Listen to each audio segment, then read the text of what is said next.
me the email, and that is wonderful. In fact, I wanted to start the text which is known as Bhaj Govindam.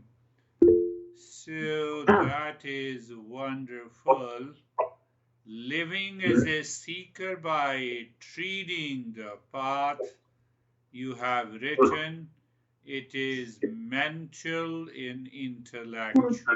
You clearly have mentioned to overcome the danger, we have to connect to the intellect. Rightly said. Why intellect? Intellect gives us the knowledge. It gives us an ability to analyze, to see the knowledge as it is. If the mind looks at the mirage water, it becomes impulsive. I'm thirsty, let us run for a water. But the intellect says, no, I have to check it. I have to check. Mind, you see the water, but let me approach and check it.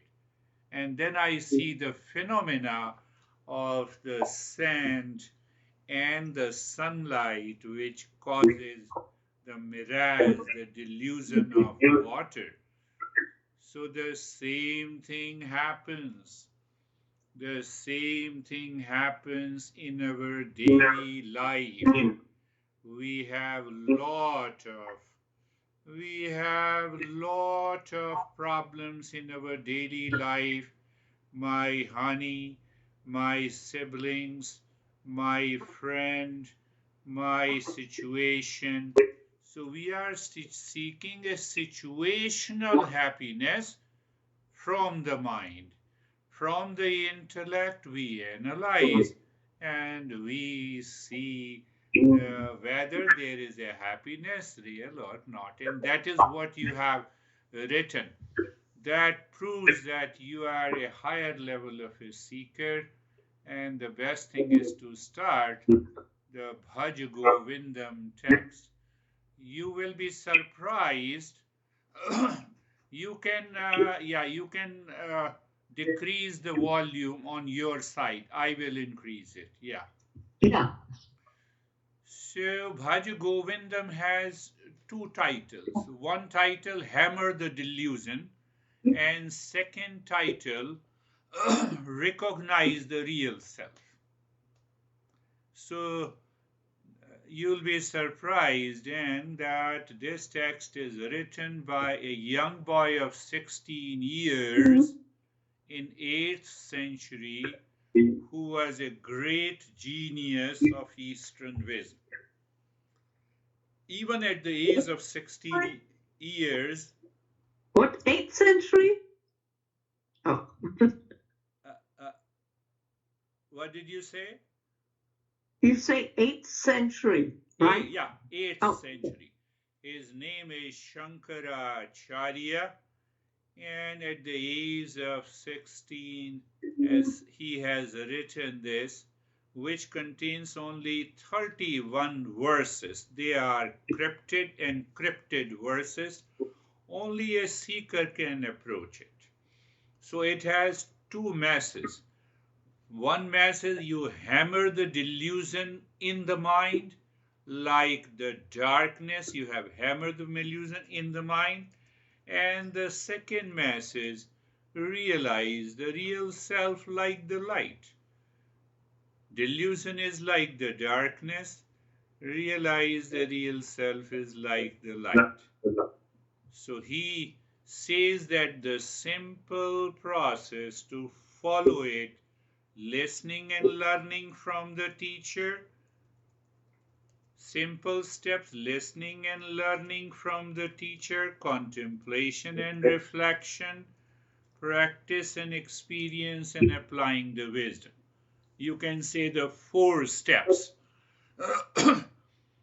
Four steps of this Bhaj Govindam. So I will lay the foundation of the first, the introduction, because To have an introduction gives you the clear idea.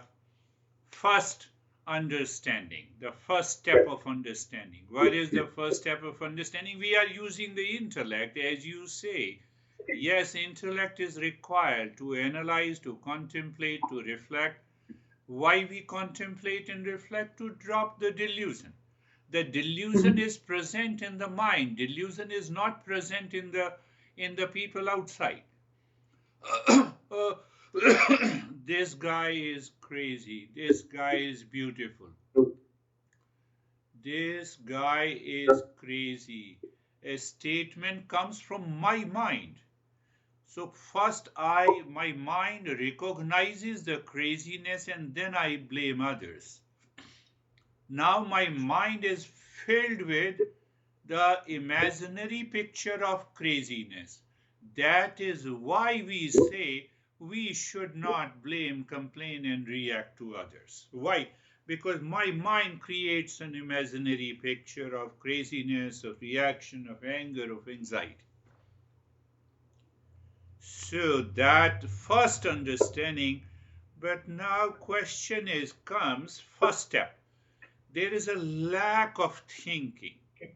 I take the things, my life, my pain, my pleasure for granted. When I take my life, thinking, pain and pleasure for granted, it means my mind is working. I'm in the state of non-thinking. I am in a state of non-thinking or lack of thinking. You cannot say non-thinking because I'm still thinking that you are crazy, you are bad, you have not, you did not meet my expectations. It is basically a lack of right thinking, or you can say the lack of right or wise thinking. It means what? We are still understanding the first step. What it means? It means I'm living like an animal. It is equivalent to equivalent to an animal mind. If there is a lack of right thinking, lack of right thinking simply means not using the intellect. One, and second, we are just like animals. Animals also do not think, so they live impulsively. So then what happens? They live impulsively and instinctively. We are still in the very first step. So you see that, I'm just creating a step-by-step process. It is the first step. What I said, lack of thinking or lack of right thinking. Lack of right thinking, it means I'm not using the intellect. When I'm not using the intellect, then we are just like animals. Only difference, animals do not think, we think, but we are thinking instinctively and impulsively through the mind. So now, okay, now we have to understand what is impulsive thinking. What is impulsive? It is a reaction based on emotion or desire or expectation, often without rational thought. I act suddenly without thinking. I react before I think. There is a proverb. And what is instinctive thinking? It is automatic, often biological or deeply ingrained reaction. Uh, I have an acute pain. What should I do? I am dying. Really, you are dying of your headache? How many times you have a headache? Impulsive, emotional reaction. So when my mind thinks based on emotion or desire, it is impulsive thinking. When there is a innate reaction, it is instinctive. Do I need a thought in impulsive? No, it is emotion driven. Do I need to think in instinctive nature? No, it is natural and automatic.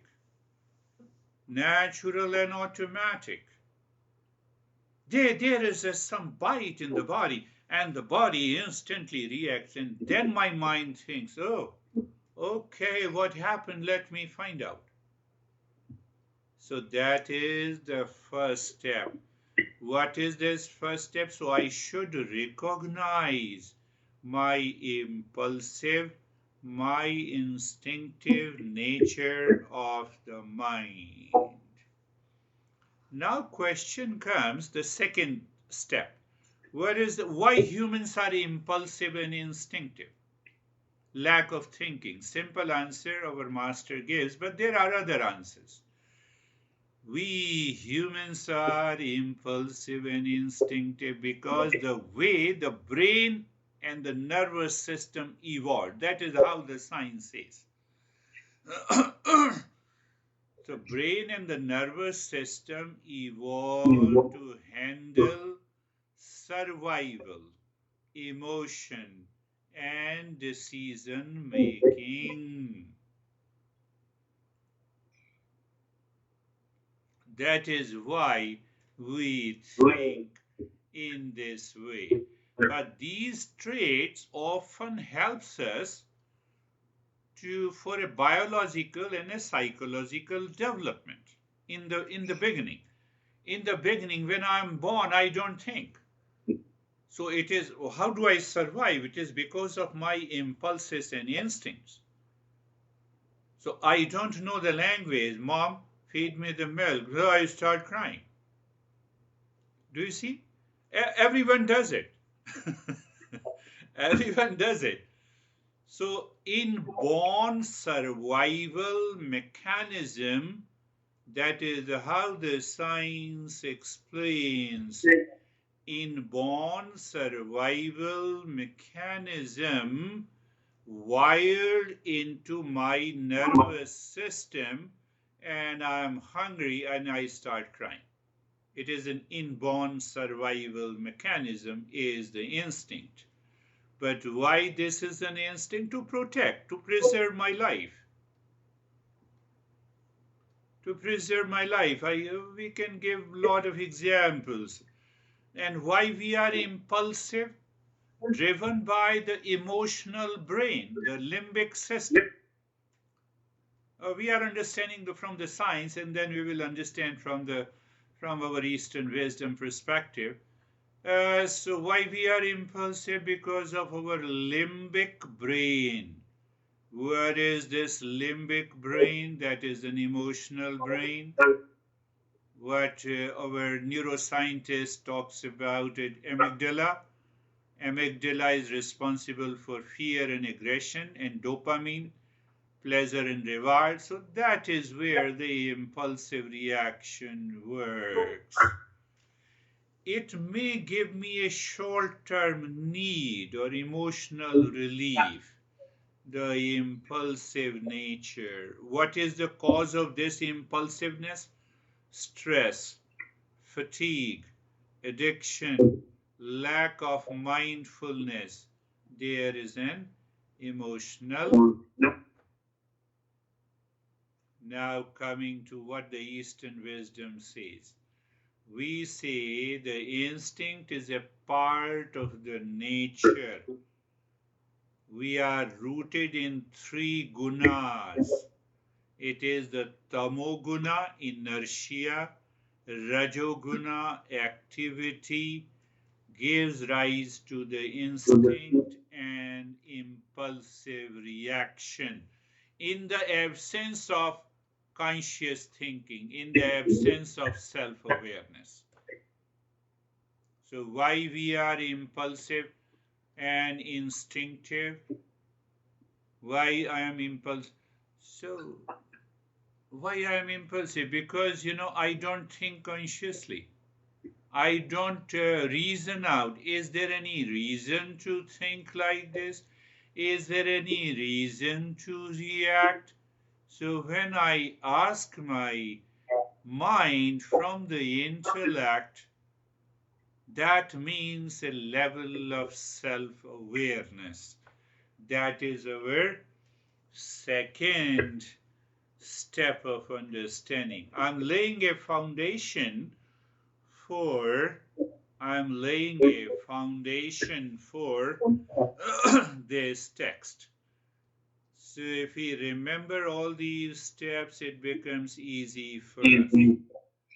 Now coming to the third step, start the journey to find out why we follow the impulsive and instinctive behavior, attitude, and expression throughout the day. But why we are finding it? Because we experience suffering, pain, pleasure, duality, conflict in our life.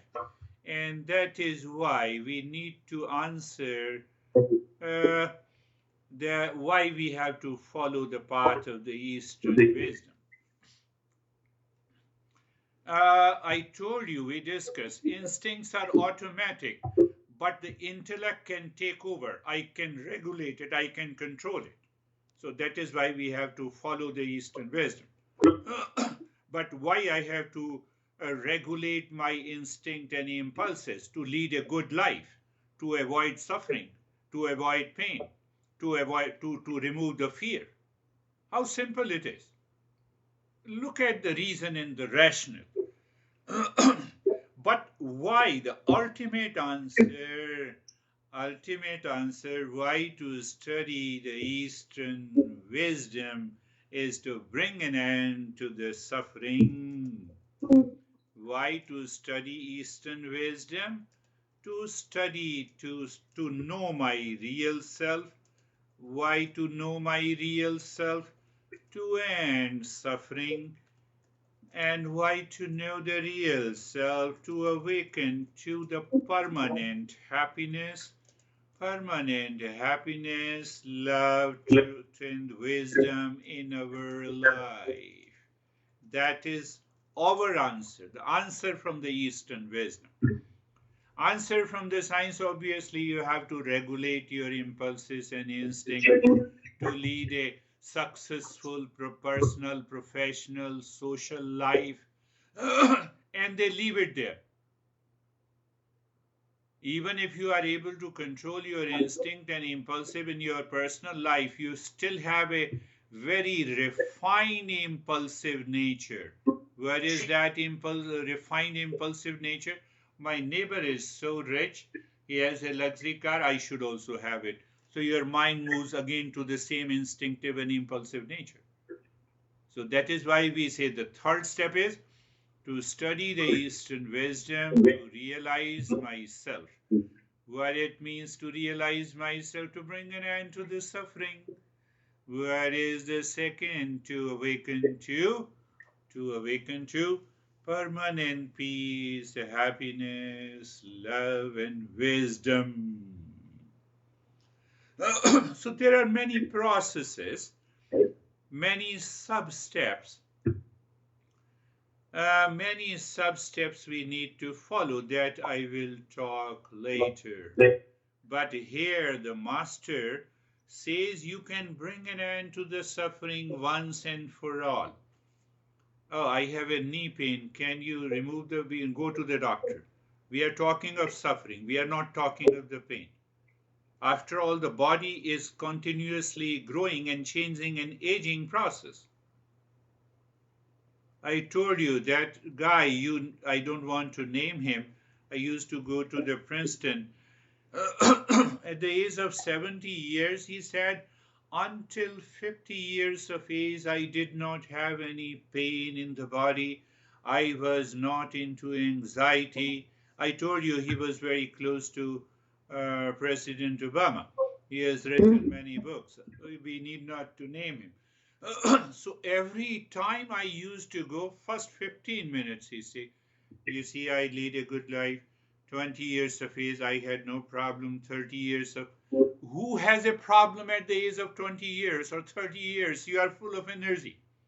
You are driven by excitement and energy. Even if you have a pain, you don't feel it. No, that is okay, but why I have those problems now? Come on, it's an aging problem. Repair and maintenance is required when the car is old. I went to the dentist and he said, it's a lifetime warranty. I said, doctor, I have one implant. I said, doctor, this is 67-year-old machine. And you are saying it's a lifetime warranty. What do you mean? What are you saying? I just said in a joking tone. He looked at me and he started laughing. I said, you are in your 30s and 40s. You are young and still you cannot promise lifetime. Lifetime means that you are living forever. That is the meaning of lifetime. So then what happened? He had a big surprise. In the last, 2 months ago, he prescribed 3 strong painkillers. And the next day, I said I didn't have a pain. So that dentist lives 1 mile away from my house. So I dropped all those painkillers. I said, please help others who cannot afford these painkillers. I don't need it. And last week he just, first step of the implant, he did it. And he said, last time you returned all the painkillers. I said, no, I don't need any painkillers. I'm okay. And the next day, I'm okay. There are stitches, and now today the stitches, that wire is removed, and I'm okay. So we have to appreciate the intellect to know what is changing, will continue to change. And they have the different challenges. What we are saying, you are studying the Eastern wisdom to discover your real self. And that real self is not the body, not the breath, not the mind, not the intellect, not the ego. So that is what our third step is. So what about our fourth step? What to do to remove impulsive, instinctive nature, and what to do to turn our mind to the real self. 2 questions. What to do to remove impulsive, instinctive nature, and what to do to turn to the real self. Simple answer is self-awareness. Second answer, self-awareness means conscious thinking. Third answer is use the intellect. So it may be answered. I will say the self-awareness or use the intellect. Use intellect in thought, speech, and action. Thought, speech, and action. What is the third point I said? Self-awareness, using the intellect, and conscious thinking. So conscious thinking is done by the intellect, but then the master says there must be an organized approach. What is that organized approach? You listen and learn the principles of Eastern wisdom. You contemplate and reflect. You practice and experience. So and applying the wisdom, all the 4 aspects in the 4th step means that I have to turn my mind to the real self. Turn my mind. That is what beautifully you have sent the summary. Instead of outside, I have to move it in. Turn the mind to real self.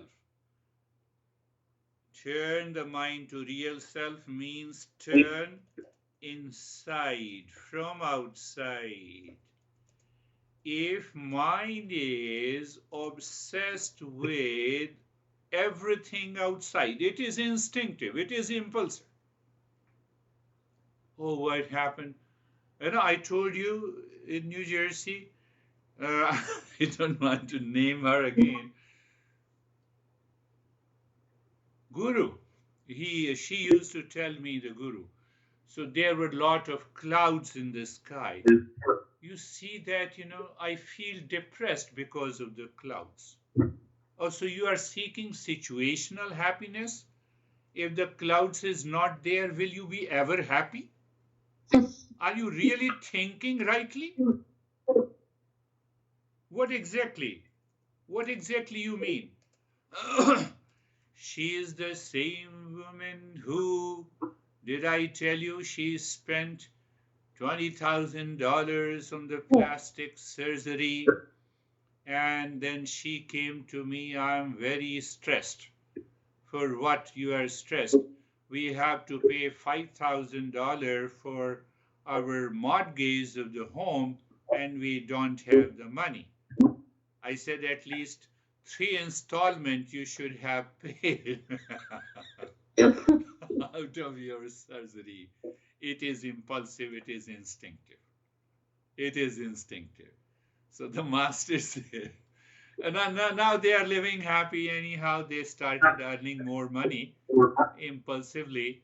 It's okay, that is, but ultimately they are still suffering. Now, at the age of the 65, just 6 months ago, she was telling me that, you don't understand, Guru. I have to keep attracting my husband, otherwise my husband will leave me. He is running after other girls. I said, let him run.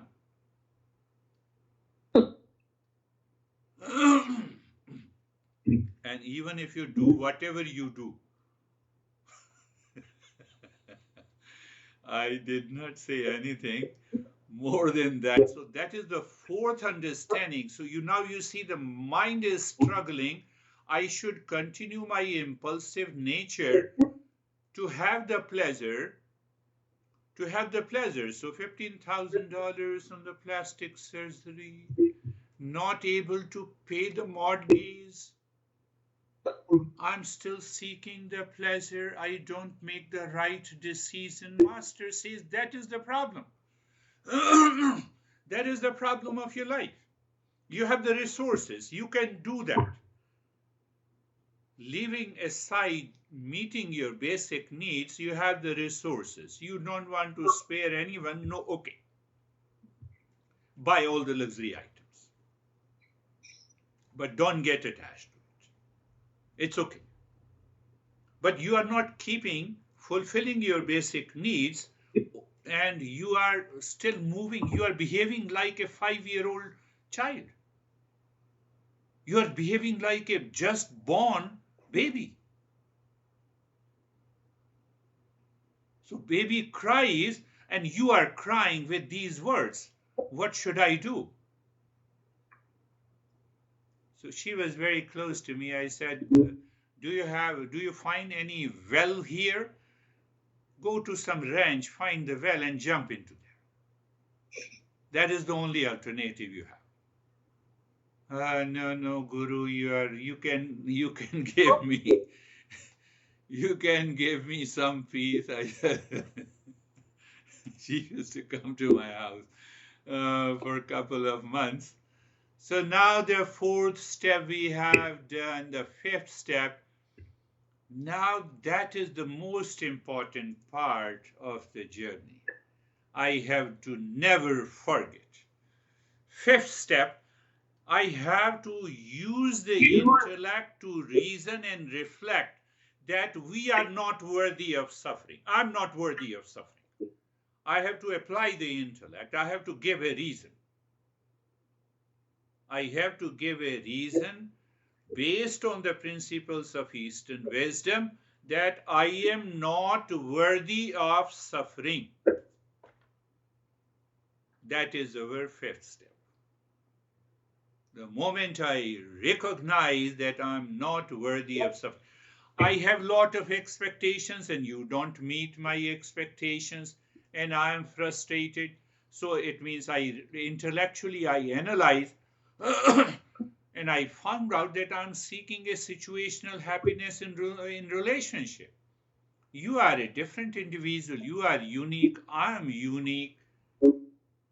So instead of sharing happiness, I'm seeking happiness from you. So I'm bound to suffer. I proved myself that I'm worthy of suffering. So I have to analyze every situation, every condition in my life, that whether I am moving towards proving I am worthy of suffering, I have to retrieve my steps, understanding in the intellect, applying the knowledge, I am not worthy of suffering. The tooth implant has to do with the repair and maintenance. But if I'm scared and extremely in fear and I have an imagined pain when the doctor is taking care of my gums, that is suffering part. That is suffering part. So what we are saying, you have to bring an end to the suffering by the Eastern wisdom. We are not saying that we can implant all your teeth. For example, that has to be taken care of. Fifth understanding, I am not worthy of suffering. I can bet you, my master used to say that the moment you use this phrase that I'm not worthy of suffering, your intellect is active. And when your intellect is active, you apply these principles of Eastern wisdom, your mind starts dropping its impulsive and instinctive nature, and ultimately you start becoming a great seeker, to use the sixth step now. Sixth step. Now, this is the first verse of this text. The sixth, and this we reach to the sixth step. What is the sixth step?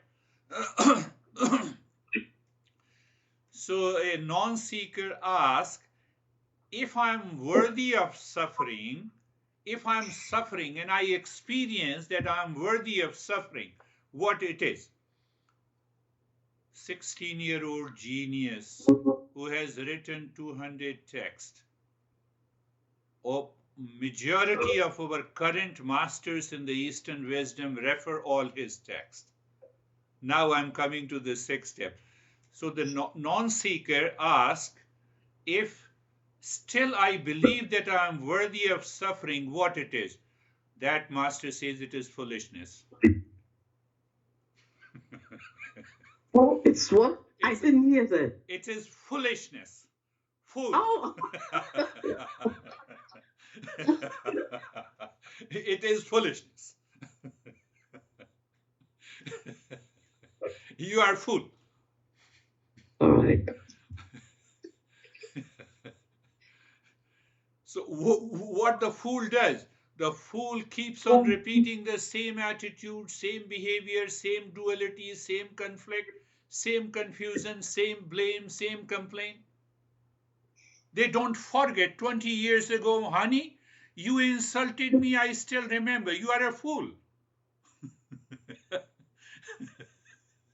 Do you see that? What will happen to the country? You are not a politician. Let anyone come. You are a fool. Whatever happens to the country, it will also happen to me. So you see that is an instinctive reaction. That is an impulsive reaction. I have reasons to believe, and in our group session, one got some heart problem. It is because of this. Because he was so much scared in the first term. Unnecessary problem. So the sixth step, again I'm repeating, the student asked if I still, my mind still feels I'm worthy of suffering. Master instant reply, you are fool. It is because of your foolishness. Now at the same time, seventh step. Huh? Seventh step. Master says, nothing can save you except knowledge of the self. What happens by the knowledge of the self? You remove your foolishness. You remove your foolishness. That foolishness means your impulsive nature, your habitual nature, your seeking of situational happiness to avoid situation. You cannot avoid situational pain. What is situational pain? My son insulted me. I gave birth to him. I brought him up. I was suffering. I supported him. All these statements belongs to the foolishness. Why? Why? Did the son grew by the force of the nature, or you have stretched your son to grow? Tell me. Master gives this one reason. I gave you 10 reasons. Oh, you have stretched your son every day a millimeter or a centimeter. That is why he grew. No, no, but I supported. Yes, you supported. You gave him the food, but the nature digested that food in him. Did you digest the food?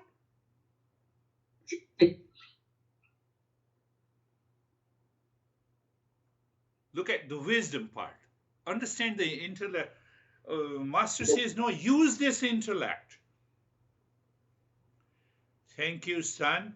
You have. It's okay. It's a part of the journey. I also used to behave like a nasty boy and a girl before my mom. It happens because of the hormonal changes. Whatever I could give you, I have given to you. To the best of my effort, there is nothing. I don't feel the insult. I'm helping the situation to diffuse. I'm not relying on seeking situational pain and happiness. At the time of giving a birth to my son or a girl, did I imagine, did I dream that you will never insult me? No, I did not have that idea. So you have a unique nature. So what the master is saying in the seventh step, nothing can save you except the knowledge of the self that will remove your foolishness, impulsive and habitual nature. It will drop your seeking situational happiness. Whether you say situational happiness, whether you say impulsive and instinctive nature, or whether you say foolishness. Foolishness can be removed by the intellect, putting the right knowledge. Impulsive and instinctive nature can be transformed by the knowledge. Situational happiness can be removed by the knowledge of the real self. Knowledge of the real self.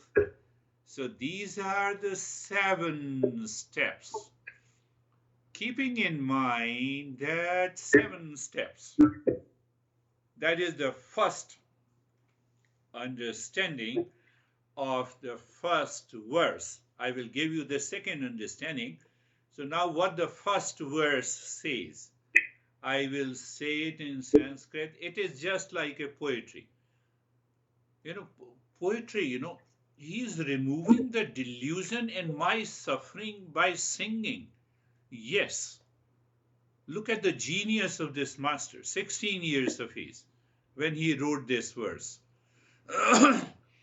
So what he has written, Bhaja Govindam, Bhaja Govindam, Bhaja Govindam, Bhaja Govindam, Govindam, Bhaja Murdhamate, Sanprapte Sannahite Kale, Nahi Nahi Rakshati Dukrunna Karani. Now, rough English translation. Translation, and then we will go to the essence. I have already explained you the 7 steps. So, Bhaja Govindam, Bhaja Govindam. So, there are many meanings. Turn yourself to real self. Return to the real self. Remember real self. Recognize the real self. You are of the nature of the real self. That is the first phrase and its meaning. And then he addresses Govindam Bhajamurdhamate. Recognize the real self. Oh, foolish. Oh, fool. Fool means that you are still moving into the situational happiness, impulsive, instinctive nature. That is why you are stressed. That is why you are having an anxiety. That is why you have a reaction. One becomes the president and I have a heart attack. This is an extreme foolishness. I will not say in the group session, I know they have yet to become a seeker. This is extreme. So that is the meaning of the second line. So Master addresses. You see the combination of this poetry? Recognize the real self. Find the real self. Remember you are of the nature of the real self. Oh, foolish. It means the guy has approached him, or seekers have approached him with lot of suffering. So he is addressing his students that, oh, foolish. Sanprapte sannahite kale nahi nahi nahi nahi rakshati dukranna karni. This is a metaphor. Metaphor says, let me translate the metaphor as it is. When the hour of death approaches, the rules of the grammar will not save you. This is a metaphor. When the hour of the death approaches, the rules of the grammar will not save you. Now understand this metaphor. What is this metaphor? I reacted against you, so my mood is off. Then in the afternoon, I reacted to someone. Then I was in anxiety. Then I was in a fear in the late night. Then I had a disturbed sleep. That is the story of first day. Second day, same thing. Days, weeks, months, years. I have been repeating the same thing again and again for so many years without finding the reason. That repetition will never help me to get rid of my pain and the suffering. That is the meaning of this metaphor. When the hour of the death approaches, the rules of the grammar will not save you. Means it will never bring peace and happiness in your life unless another meaning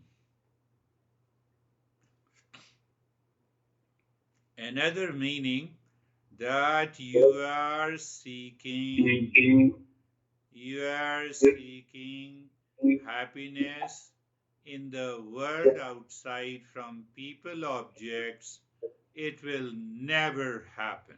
Throughout the life, we have been seeking happiness without turning the mind inside. It will never happen. Third metaphor, the meaning of the metaphor, the first meaning one, days and weeks and months we are suffering and we don't have even time to look after. Come on, anxiety. My intellect never imagines, okay, if I don't react, will I be into anxiety? I never think. It never comes to my mind. I run after the doctor. Doctor says, okay, front part of the, no, back of the brain has a problem. Front part of the problem. No, no, right side has a problem. Come on, doctor. Are you sure? Suffering. We are just talking of the suffering. If there is any defect, like I'm getting the treatment of the teeth, yeah, Eastern wisdom had nothing to do with it. Take care. Second meaning of this metaphor, second meaning of the metaphor, what I said, second meaning of the metaphor is that yes, situational happiness. Situational happiness, it is not happiness. It is projected happiness. That is the meaning. So the master is saying how long you are going to seek the situational happiness that does not exist. Oh, so look at the metaphor again. The rules of the grammar. The rules of the grammar do not change. It keeps on repeating. So he pointed that it is a projection. When I sit sometime and I see that, how I was at the age of 16 years, I was really fool. I was a great fool. Yes, I'm less fool now, but I was a great fool. And he wrote at the age of 16. So the rules of the grammar remains the same. Whether you listen at the age of 5 or 10, 20, 30, 40, and 60.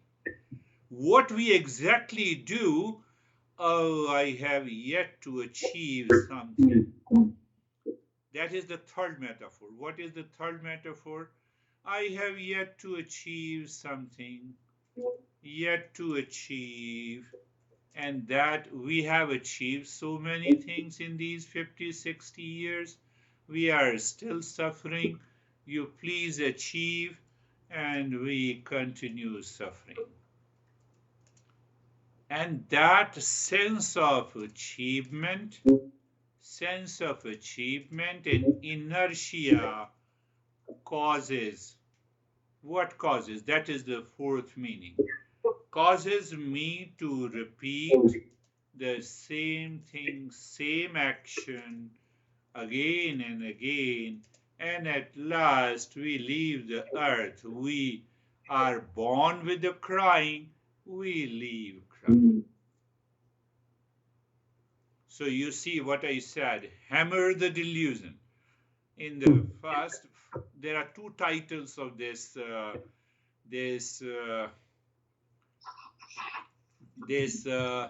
text. One is known as the Bhaj Govindam, realize the real self. Second is hammer the delusion. What a beauty of this text. That is, we understood the first verse, first session. We will understood the same first verse little deeper, so that it will lay a foundation for the entire journey to remove the real self. To realize the real self and remove this.